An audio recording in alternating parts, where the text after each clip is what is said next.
Welcome to Elevated Systems. I'm your host CJ, a lifelong PC guy, yet I've been daily driving the cheapest version of the M1 Max powered Mac Studio for over 2 months now.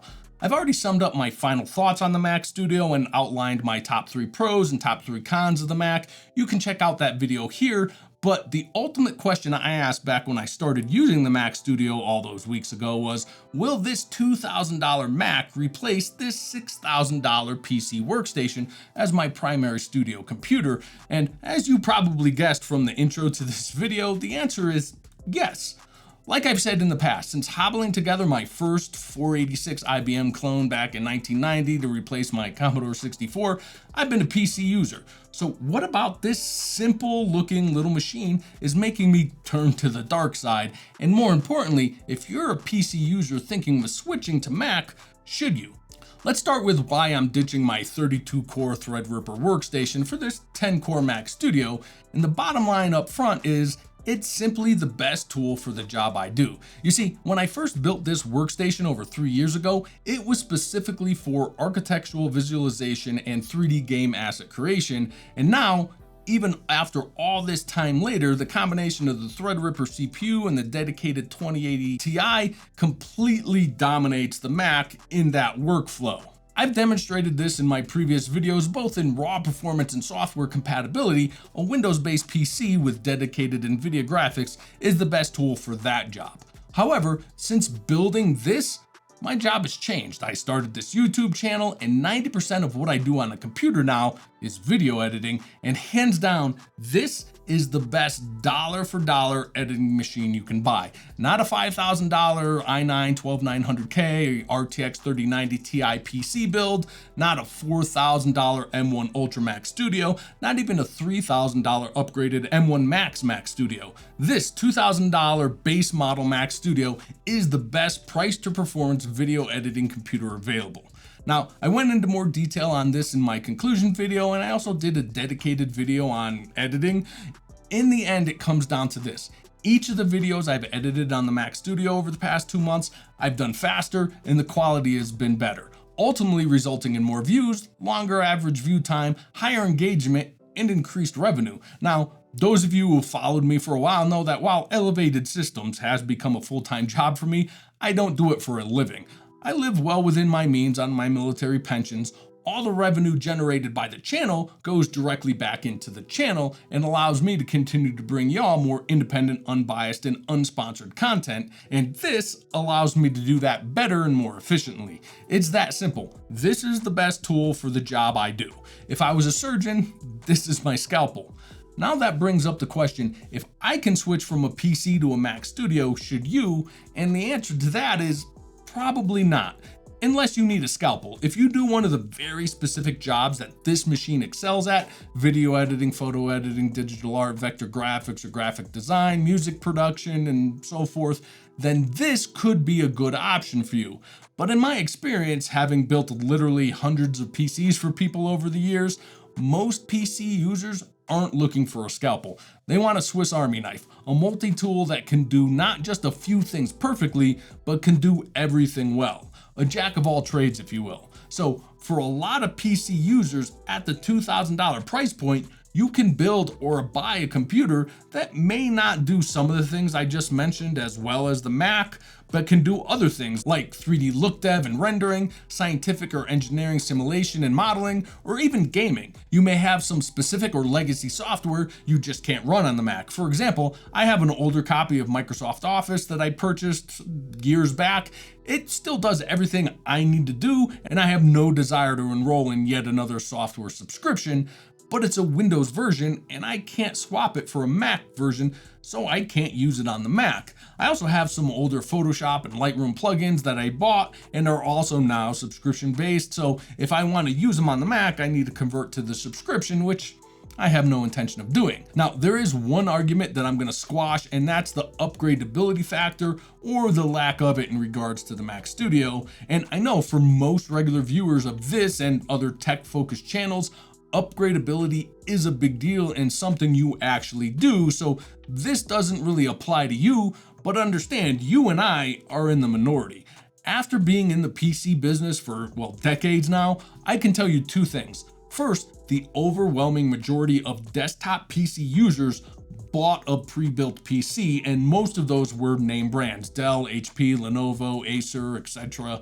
And number two, of those people, almost none of them ever upgraded or even serviced that computer. And this actually goes for a lot of DIY PC builders too. They use their pre-built or self-built PC until it broke or didn't serve their needs anymore, and then they gave it away, sold it, or junked it and bought or built a brand new one. If there's one thing Apple knows, it's their consumers, and the typical Apple user, just like the typical PC user, doesn't care about upgradability. Or, well, I shouldn't say doesn't care, but it's way down on the bottom of their list. Finally, while for power users this may not be enough computer, for most typical PC users this is too much computer. If like 80% of people, you just use a PC to browse the web, do basic home office type work, or work for home, like the most exciting thing you're doing is getting in a game of solitaire or catching the latest elevated systems video between Zoom calls, then this is way too much computer for you. If you're looking at a desktop for that type of home office or business type work, then all you need is something like this 8GB Mac Mini or even this $500 Ryzen based mini PC. You can check out my full series on the Mac Mini, but the bottom line is it's the best value Mac computer probably ever offered and is the absolute best way to get into the Mac ecosystem. I also have a review of the Ryzen mini PC coming soon.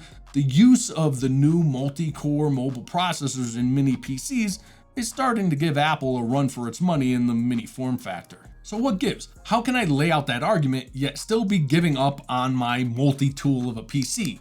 Well, despite the fact that I'm switching to the Mac Studio as my daily driver, if I was just looking to replace an older PC that couldn't pull its weight anymore and I had to choose between a new PC or the Mac Studio, I'd go with a new PC. You see, my situation is different than most typical PC users.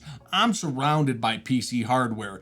Despite this workstation being a few years old, it still has more raw computing power than most rigs being built today. I also have a dedicated gaming PC down in my game room. I have my Framework laptop that I also daily drive for all my admin type work. If I need to, I can slap together dozens of PCs. Now, I'm not trying to brag, this is my job. All these things are just the tools of my trade. The point is, although I'll be using the Mac Studio as my primary editing system, and I have been for the past 2 months, I haven't and won't be using it on its own. For one, this Mac Studio only has 512 gigs of storage and it can't be upgraded. While I can easily edit directly from one of the high-speed external SSDs I record to, I have hundreds of gigabytes of supporting assets, stock footage, audio tracks, third-party transitions and overlays, not to mention the need to store all or most of the footage I generate every week. All of that storage is here. One of the tools in this multi-tool is a 32 terabyte network attached storage array, and I've been able to directly edit from and transcode to the NAS over my 2.5 gigabit network using the Mac. This also has a 4K 60Hz PCIe capture card. The best I can do at this time is 4K 30 FPS capture using an external capture device on the Mac. There's also the other 10% of the things I still do on my workstation. One of those is still 3D design and rendering, and while the Mac is great for polygon and solid modeling or 3D CAD, it just doesn't have the GPU power or optimization for final rendering. Even some of the things the Mac should be really good at, like the design work I do, well, there's still significant compatibility problems with Fusion 360 on the Apple Silicon that makes it impossible to be productive at. So in order to use this as my primary workstation, I still need this, just not in its current workstation form. So this video today marks the close of my Mac Studio series. Well, almost. I am going to build out an entire new setup for the Mac as my displays are starting to show their age and having difficulty holding calibration.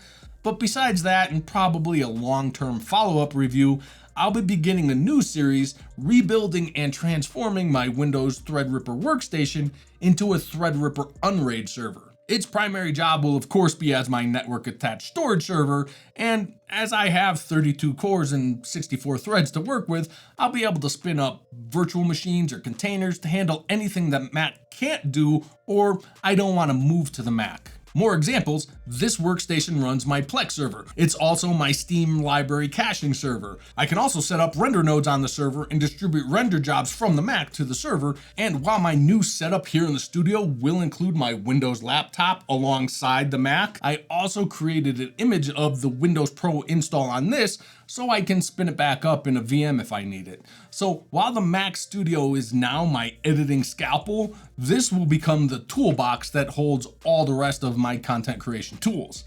But that's all to come, so be sure to get subscribed to catch that series. As far as the Mac Studio, like I said, I have a whole new setup I'm putting together for it. It'll incorporate my Framework laptop, so PC and Mac living in harmony. Well, actually, my Framework is a dual boot system, so Windows, Mac, and Linux living together. It should be fun. I already have some custom 3D printed stuff for it. I'll be doing some custom carpentry, but I'm waiting on the display, or more appropriately, I'm waiting on the funds to purchase the display. So again, be sure to subscribe and of course hit that like, and I hope to catch you in the next one, which I'm actually starting as soon as I edit this one, which again, I can do much faster now.